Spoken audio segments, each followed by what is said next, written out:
Hello standard 9th, welcome to our Prajapati class channel.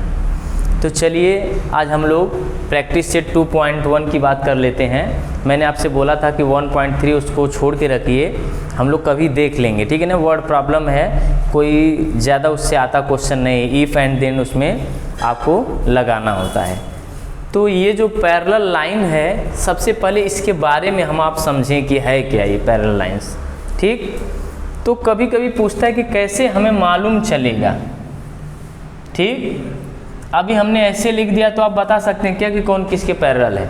नहीं, जब तक कि आपके क्वेश्चन में मेंशन न किया हो, ठीक, या ये दोनों दो इंटीरियर एंगल्स होते हैं इनका सम 180 आए, तब आप बोल सकते हैं कि ये जो लाइन है LM ये क्या है?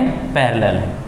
इनका सम 180 आए या इन दोनों इंटीरियर एंगल का सम 180 आए, तब जाके आप बोल सकते हैं कि ये दोनों लाइन क्या है? पैरेलल हैं, ठीक। और ये ट्रांसफर लाइन है। तो बात यहाँ आती है कि किसको करस्पॉन्डिंग एंगल बोलते हैं हम लोग हैं, ठीक, किसको अल्टरनेट एंगल बोलेंगे। ये सारे एंगल्स आज हम लोग जानेंगे। तो चलिए, जैसे मैं समझाने के लिए आपको लिख रहा हूँ, ये A लिखा हुआ है और ये इसका क्या है? ये भी एंगल ये है। तो पूछेगा क्यों? तो आप बोलेंगे कि ये एंगल और ये एंगल एक दूसरे के क्या हैं? Vertically opposite angle. क्या बोलेंगे? ये दोनों जो एंगल होते हैं दोस्तों, क्यों इक्वल है? क्योंकि ये दोनों जो एंगल होते हैं एक दूसरे के क्या हैं? वर्टिकली अपोजिट एंगल होते हैं। ये लाइन क्लियर हुआ? अगर मैं आपसे बोलूं कि ये B है तो इसके सामने वाला भी B ही होगा। क्यों? क्योंकि ये एंगल और ये एंगल भी क्या हैं? एक दूसरे के वर्टिकली अपोजिट ही होते हैं। ये आमने सामने दिखने वाले एंगल एक दूसरे के क्या हैं? वर्टिकली अपोजिट एंगल ही होते हैं। क्लियर है? लेकिन मैं बोलूं अगर कि ये दोनों का सम कितना होगा, तो आप बताएंगे किसी भी लाइन पे बने जितने भी एंगल आपको दिखे ABC, ये सारे एंगल जो होते हैं ये लीनियर पेयर एंगल होते हैं। क्या होंगे? यानी angle A, angle B, angle C is equal to 180 degree. ये क्या होंगे? लीनियर पेयर एंगल होंगे। यानी एंगल A और एंगल B की बात बोला जाएगा तो कितना आना चाहिए? 180 डिग्री। क्यों ऐसा होता है? क्योंकि ये क्या है? लीनियर ना पेयर एंगल होता है। कोई टेंशन है? अभी ये समझ में आया कि ये इसके क्या है? वर्टिकली अपोजिट, ये भी इसके क्या है? Vertically opposite. अब चलिए अभी थोड़ा सा और आगे चला जाए और समझा जाए। ये इसका वर्टिकली अपोजिट है, अगर ये एंगल A है तो ये भी A ही होगा। क्यों? देखो, सिर्फ रीजन देंगे तो आपको आंसर आ जाएगा और 100% श्योरिटी के साथ वो करेक्ट ही होगा।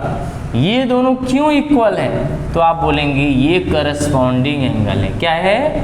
करस्पॉन्डिंग एंगल है। ऐसी ये B है तो ये भी कितना आना चाहिए? B ही आना चाहिए। क्या बोलेंगे? ये भी क्या है? करस्पॉन्डिंग एंगल है। क्लियर है सबको? अगर ये A है तो A भी क्या होना चाहिए? A ही होना चाहिए, बिकॉज करस्पॉन्डिंग एंगल। अगर ये B है तो ये भी क्या होने चाहिए? B ही होने चाहिए। क्यों होने चाहिए? ये भी क्या है? करस्पॉन्डिंग एंगल है। जरा एक फिगर से और देखते हम लोग हैं, दूसरा फिगर बनाते हैं। चलिए इधर देखिए जरा, ये लाइन है, ये लाइन है, ये लाइन है। हमने बोला था कि ये A है, ये B है, ठीक है। तो इसका वर्टिकली अपोजिट A भी ये हुआ, A भी B हुआ। अगर मैं बोलूँ ये B है तो A भी B होगा। क्यों? इसका रीजन है ये इंटीरियर अल्टरनेट एंगल है ना, अल्टरनेट एंगल है। क्लियर हुआ? ये इंटीरियर भी है, अंदर भी है और एक दूसरे के क्या है? अल्टरनेट भी है। क्लियर है? ये ए है तो ये भी यही होगा। क्यों? ये भी देखिए इंटीरियर भी है और ये भी क्या है, अल्टरनेट भी है। अल्टर एक के बाद एक एंगल है। कोई टेंशन? समझ में आया? आपको समझ में आया? ये इसका अल्टरनेट होता है, ये इसका अल्टरनेट होता है। तो अपने आप को रीजन चाहिए किसी भी क्वेश्चन को करने के लिए। विदाउट अगर रीजन आपने लिखा तो पूरी तरीके क्वेश्चन को क्या कर दिया जाएगा, इनकरेक्ट कर दिया जाएगा ना। तो आपको ये समझ में आया थ्योरम कि कब अल्टरनेट होंगे, कब वर्टिकली होगा, कब करस्पॉन्डिंग एंगल होगा। ये अगर क्लियर है तो आपको फर्स्ट लेसन एकदम इजी तरीके से आ जाएगा। फर्स्ट एक्सरसाइज आपको पक्का 100% आ जाएगा। तो चलिए ज़रा फर्स्ट क्वेश्चन नोट कर लीजिए। देखा जाए फर्स्ट क्वेश्चन आपको ये बन के आया है। फर्स्ट क्वेश्चन में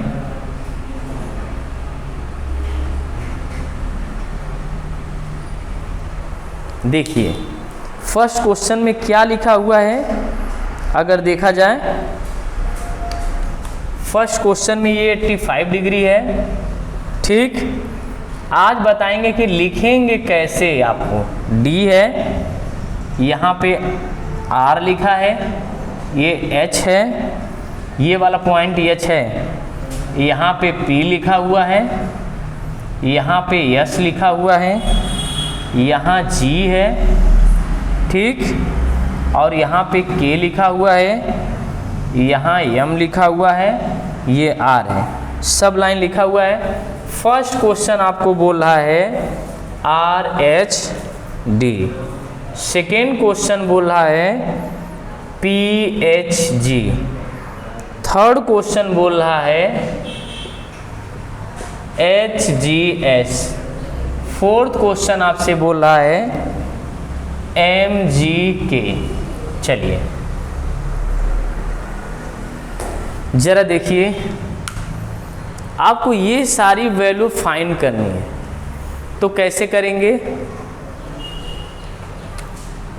सबसे पहले आप सब वैल्यू जो हमने बोला वर्टिकली अपोजिट करस्पॉन्डिंग है, ये सब वैल्यू फाइंड करो। अगर ये 85 है तो ये कितना होगा? तो आप लेट कर लीजिए या ऐसे ही मानिए आर एच डी। क्या मैंने बोला? एंगल, इस साइड लिख देता हूँ, एंगल आर एच डी कहाँ है? R H D plus angle D H P या P H D. P H D कितने बनेंगे? 180। ये रीजन दीजिएगा लीनियर पेयर एंगल। क्या बोलेंगे? Linear pair angle. अब मैंने बोला था ना इन दोनों का सम कितना होना चाहिए? 180 होना चाहिए। इन दोनों का सम कितना होना चाहिए? 180 होना चाहिए। ठीक है, 180 होना चाहिए। अब इसमें एक एंगल दिया है, किसकी वैल्यू दिया है? पी एच डी की वैल्यू। किसकी वैल्यू दिया है दोस्त? पी एच डी की वैल्यू कितनी दिया है? 85 इज इक्वल टू कितना है? 180। ये प्लस इधर आकर क्या हो जाएगा? माइनस। तो R H D is equal to 180 minus 85 degree. तो R H D is equal to कितना बचा? 95 डिग्री। कोई डाउट है? तो आर एच डी आया, कोई टेंशन? तो अपने आप को आर एच डी की वैल्यू पता चली कैसे लाना है। ठीक, अब इसके बाद रीजन हमारा आर एच डी कितना आ गया? 95 डिग्री। कैसे आया? मैंने रीजन दे दिया। अब हमें क्या पूछा है? P H G. अब ध्यान से देखो कहाँ है पी? पी एच जी, यानी ये वैल्यू अब हमको क्या करना है? फाइंड करना है। तो देखो P H G, P H G किसके वर्टिकली अपोजिट दिख रहा है? इसके किसके? आर एच डी के। क्या दिख रहा है दोस्त? वर्टिकली अपोजिट एंगल दिख रहा है कि नहीं दिख रहा है? P H G is vertically opposite are H D या डी एच आर। तो अपना पी एच जी कितना आ गया, पी एच जी कितना आया 95 डिग्री आया, पी एच जी कितना आया 95 डिग्री। क्लियर है। अब चलिए हम देखते हैं एच जी एस कहाँ लिखा हुआ है, तो बोलेंगे एच जी एस, यानी अब इसकी वैल्यू चाहिए। देखिए एच जी एस, तो अगर मैं बोलूँ H G S is equal to H G S is equal to ये किसके करस्पॉन्डिंग दिख रहा है, तो आप बोलेंगे पी एच डी के, पी एच डी के।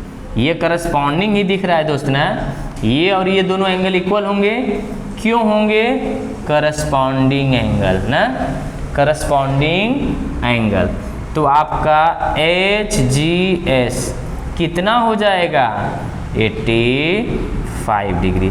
विथ रीजन लिखेंगे ना तो आपको फुल मार्क्स मिलेंगे, खाली यही समझना है आपको, ठीक।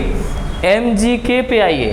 अब देखो एम जी के ये लिखा हुआ है, ये कितना आ गया 85 डिग्री। तो आपको एम जी के किसके वर्टिकली अपोजिट दिख रहा है, तो आप बोलेंगे एच जी एस क्या है, वर्टिकली अपोजिट एंगल। सोचो इन्हीं का है पूरा जो दिया हुआ है। तो एंगल एम जी के कितना आया 85 डिग्री आ गया। तो सारे आंसर आपको मिले विद रीजन। अब एक बार और देखो, ये इसका वर्टिकली अपोजिट है, ये इसका करस्पॉन्डिंग एंगल, ये इसका वर्टिकली अपोजिट, ये इसका करस्पॉन्डिंग एंगल, ठीक है। तो देखो ये इसका अल्टरनेट, तो ये इसका अल्टरनेट।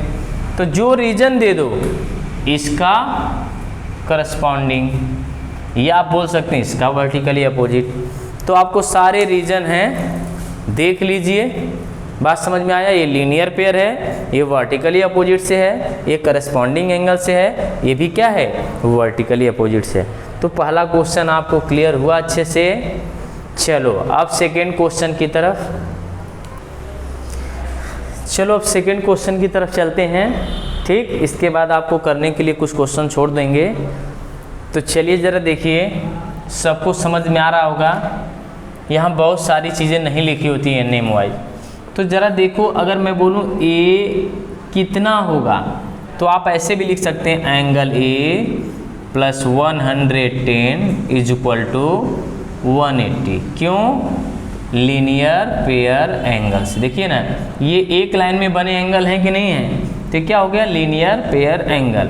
तो angle A is equal to 180 minus 110 degree. कोई डाउट है? तो एंगल ए आपका कितना आ गया 70 डिग्री। क्लियर है सबको? क्यों है दोस्त, ये इसका लीनियर पेयर एंगल है। अच्छा ये देखिए, अगर ये ए आया तो ए भी कितना होना चाहिए था, ए ही होना चाहिए था, ठीक। कोई टेंशन है? ये ए है तो ये भी कितना आना चाहिए ए, और ए बी का क्या है, ये पहला आंसर है। ए बी का क्या है, angle A is equal to angle B क्या है दोस्त, वर्टिकली अपोजिट एंगल। या आप ए से इसको लोगे ना तो ये इंटीरियर एंगल हो जाएगा। अगर ये 110 है तो ये भी अल्टरनेट लेंगे तो 110 ही होगा। तो एंगल बी कितना आ जाएगा, बोलिए 70 ही डिग्री आएगा। एंगल बी भी कितना आ जाएगा 70 डिग्री आ जाएगा। कोई डाउट है? अब बचा एंगल डी और एंगल सी। अगर मैं एंगल सी की बात करूं तो देखो जरा ध्यान से, इसका करस्पॉन्डिंग एंगल क्या है 115 डिग्री है, 115 डिग्री है। तो आपको लिखना पड़ेगा विथ करस्पॉन्डिंग एंगल, बस एकदम सिंपल। लेकिन डी क्या होगा, अगर मैं डी की बात बोलूं तो 115 plus angle D is equal to 180 degree. क्यों, लीनियर पेयर एंगल है। देखिए ना, ये कैसा एंगल है लीनियर पेयर एंगल है। तो angle D is equal to 180 minus 115। अब इसमें से सब्ट्रैक्ट कर लीजिए, तो एंगल D कितना आ जाएगा बताइए भाई। 10 में से 5 जाएगा 5, 7 में से 1 जाएगा, तो यानी एंगल D कितना आ गया 65 डिग्री आया। तो इस तरीके से हम लोग जो है आप मैच करा सकते हैं आंसर भी। एंगल D 65 डिग्री, ठीक, angle C 115 degree, angle B 70 degree और एंगल A भी क्या आ गया 70 डिग्री आया। तो कुछ नहीं है, पैरेलल लाइन में अगर आपको थ्योरम और कॉन्सेप्ट क्लियर है ना कि कौन सा करस्पॉन्डिंग एंगल होगा, कौन सा लीनियर पेयर होगा, कौन वर्टिकली अपोजिट, कौन सा अल्टरनेट, तो आपको एक क्वेश्चन करने में बहुत ज़्यादा समय नहीं लगेगा, सेकेंडों में आप आंसर निकाल सकते हैं। अब इसमें कोई दम था क्या सी वाले में, फटाक से बता सकते थे कि सी इसका क्या है करस्पॉन्डिंग एंगल, और ये डी और ये क्या है दोनों लीनियर पेयर एंगल। तो यहाँ से हमारा वैल्यू आ जाएगा ये डायरेक्टली। ऐसे हमने सिर्फ ए का वैल्यू निकाला, ए को देखा करस्पॉन्डिंग और इसका क्या है वर्टिकली अपोजिट एंगल है। क्लियर है? चलो तो अगले लेक्चर में हम लोग थर्ड फोर्थ ये कर लेंगे। है तो एक ही जैसा, आप ट्राई करिएगा। मैं तो बोलूँ आप होमवर्क में करके आओ तो सबसे अच्छा बात है। जो अगर आपको डाउट लगे तो आप पूछिए, नहीं तो मैं बोलेंगे तो ये पूरा क्वेश्चन एक एक क्वेश्चन करवा डालूँगा, लेकिन कोई फ़ायदा है नहीं। चलो मिलते हैं अब अगले वीडियो में।